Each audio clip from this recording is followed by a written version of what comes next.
পাকিস্তান ক্রিকেটের কি ডাউনফল শুরু হয়ে গিয়েছে।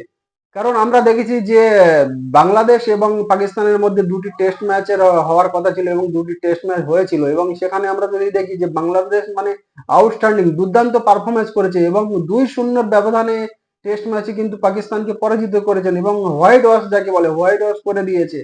তো পাকিস্তান কিন্তু সে আমরা যদি দেখি যে প্রথম ম্যাচ এবং দ্বিতীয় ম্যাচে যদি দেখি যে বাংলাদেশের সামনে কিন্তু তারা দাঁড়াতেই পারেনি। এবং বাংলাদেশের যদি বলি যে বোলিং থেকে ব্যাটিং থেকে মানে তারা দুর্দান্ত পারফরমেন্স করেছে। এটা কিন্তু কেউ আশা করতে পারেনি যে বাংলাদেশ পাকিস্তানে গিয়ে পাকিস্তানের মাটিতে পাকিস্তানকে 2-0 ব্যবধানে টেস্ট ম্যাচ, টি-20 ম্যাচ বা ওডিআই ম্যাচ হলে ব্যাপারটা আলাদা ছিল, কিন্তু টেস্ট ম্যাচ যে টেস্ট ম্যাচে বাংলাদেশ অতটা সাফল্য পায়নি এখনো পর্যন্ত। তারা টেস্ট ক্রিকেটের স্ট্যাটাস পেয়েছে সেই 2001 সালে, কিন্তু এখনো পর্যন্ত তারা তেমন কোনো কারনামা করতে পারেনি যে টেস্ট ক্রিকেটে। ওডিআই টি-20 করেছে অবশ্যই, কিন্তু টেস্ট ক্রিকেটে এখনো পর্যন্ত সেরকম ধরনের কোনো কারনামা বা কোনো অ্যাচিভ করতে পারেনি যে যে বাংলাদেশে বড় বড় টিমকে হারিয়েছে, এমন কোনো কিন্তু কীর্তি এখনো পর্যন্ত তারা অর্জন করতে পারেনি। তো এটাই কিন্তু বাংলা যারা এর আগে কিন্তু বাংলাদেশ হারিয়েছে, যে জিম্বাবুয়ে, ওয়েস্ট ইন্ডিজ এবং আয়ারল্যান্ডের মতন টিমকে কিন্তু তারা হারিয়েছে, বা আফগানিস্তানের মতন টিমকে কিন্তু তারা হারিয়েছে। যে যেই সব টিমগুলো কিন্তু টেস্টে অতটা তোর ভালো নয়। যে ওয়েস্ট ইন্ডিজের কথা যদি বলি, ওয়েস্ট ইন্ডিজ সে কিন্তু এখন ডাউনফল, ওয়েস্ট ইন্ডিজের ক্রিকেটে ডাউনফল চলছে। তারা আস্তে আস্তে নিচের দিকে যাচ্ছে ওয়েস্ট ইন্ডিজ ক্রিকেট, কিন্তু টেস্টে কিন্তু তারা একেবারে ডাউন হয়ে গেছে। তারা টেস্টে একদমই খেলতে পারছে না। তো সেই সেই রকম ধরনের ক্রিকেট টিমকে কিন্তু বাংলাদেশ হারিয়েছে। কিন্তু বড় টিমের কথা যদি বলি, India, Australia, England, south Africa, Pakistan, Sri Lanka এইরকম ধরনের বড় টিমকে কিন্তু এখনো পর্যন্ত হারাতে পারেনি। কিন্তু এটাই প্রথম বাংলাদেশ কিন্তু একটা ইতিহাস তৈরি করলো যে পাকিস্তানের বুকে গিয়ে পাকিস্তানের মাটিতেই বা পাকিস্তানকে 2-0 ব্যবধানে হারানো, এটা মানে কিন্তু একটা একটা ছোট ব্যাপার নয়, এটা অনেক বড় ব্যাপার। যে পাকিস্তানের মতন একটা বড় টিমকে কিন্তু তাদের মাটিতেই তাদেরকে 2-0 ব্যবধানে হারানো কিন্তু একটা অনেক বড় ব্যাপার।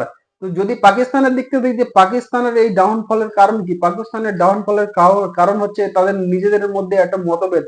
যে বাবর আজম থেকে শুরু করে রিজওয়ান, শাহিন শাহ আফ্রিদি, তাদের নিজেদের মধ্যে কিন্তু একটা কোনো মিল নেই। তারা চাহিদা কিন্তু যে ক্যাপ্টেন, দলের ক্যাপ্টেন হয়ে থাকার, যে বাবর আজমকে যদি আমরা ধরি, বাবর আজম এতদিন ধরে কিন্তু তিনি তিনটেই ফরম্যাটে তিনি ক্যাপ্টেন ছিলেন। যেই তার ক্যাপ্টেন্সি থেকে তাকে যখন সরানো হয়েছে, কিন্তু তার ফলে তার দেখা যাচ্ছে তার ব্যাটিং এ কিন্তু তার পারফরমেন্স একেবারে খারাপ দিকে যাচ্ছে।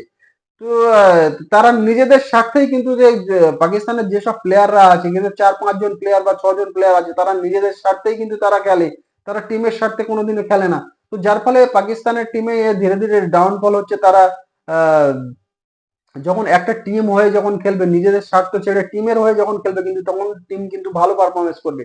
আর এইটা যে কোনো টিমে, এটা ভারতীয় টিমে হোক, অস্ট্রেলিয়া টিমে হোক, যে কোনো টিমে হোক, যে এই টিমে যদি না থাকে, যে নিজের স্বার্থ ছেড়ে টিমের স্বার্থের জন্য যদি না খেলে, তাহলে সেই টিম কিন্তু অবশ্যই হারবে। তো একদিন না একদিন হবে। যে পাকিস্তানের ক্ষেত্রেও তাই হয়েছে। পাকিস্তানের ইন্টারনাল মানে নিজেদের মধ্যে অনেক কিছু প্রবলেম আছে, সেই প্রবলেমের ফলে কিন্তু তারা ভালো পারফরমেন্স করতে পারছে না। আর বাংলাদেশের যদি দেখি, বাংলাদেশ কিন্তু মানে দারুণ পারফরমেন্স করেছে, ব্যাটিং থেকে শুরু করে বোলিং, মানে সমস্ত কিছুতে তারা দারুণ পারফরমেন্স করেছে। যে বাংলাদেশ হয়তো কোনোদিন ভাবতে পারেনি যে পাকিস্তানের বুকে গিয়ে পাকিস্তানকে তারা হারাবে।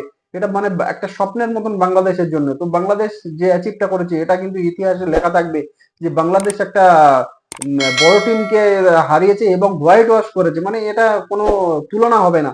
আর তো বাংলাদেশ যদি এইরকম ধরনের পারফরমেন্স করতে থাকে, হয়তো তারা যেরকম ধরনের ব্যাটিং থেকে শুরু করে বোলিং এ যে ধরনের পারফরমেন্স করেছে, এরকম যদি পারফরমেন্স আগে আরো এর সামনে কিন্তু ইন্ডিয়ার সঙ্গে তাদের টেস্ট সিরিজ আছে।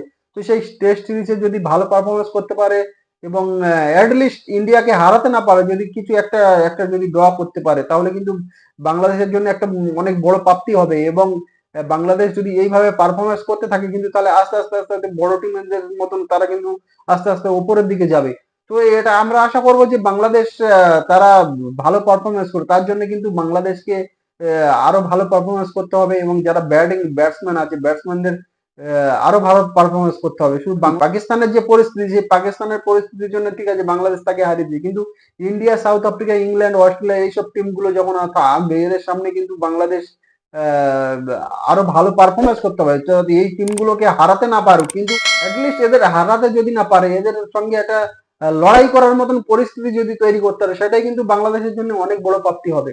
তো এখন দেখার বিষয় যে সামনে ইন্ডিয়ার সঙ্গে কিন্তু ম্যাচ আছে, সেই সেই সেখানে কিন্তু সেই বাংলাদেশ কেমন পারফরমেন্স করে, যে যে পারফরমেন্স পাকিস্তান থেকে করে এসেছে, সেই পারফরমেন্স কিন্তু তারা ধরে থাকতে পারবে কি পারবে না, সেটা কিন্তু এখন দেখার বিষয়।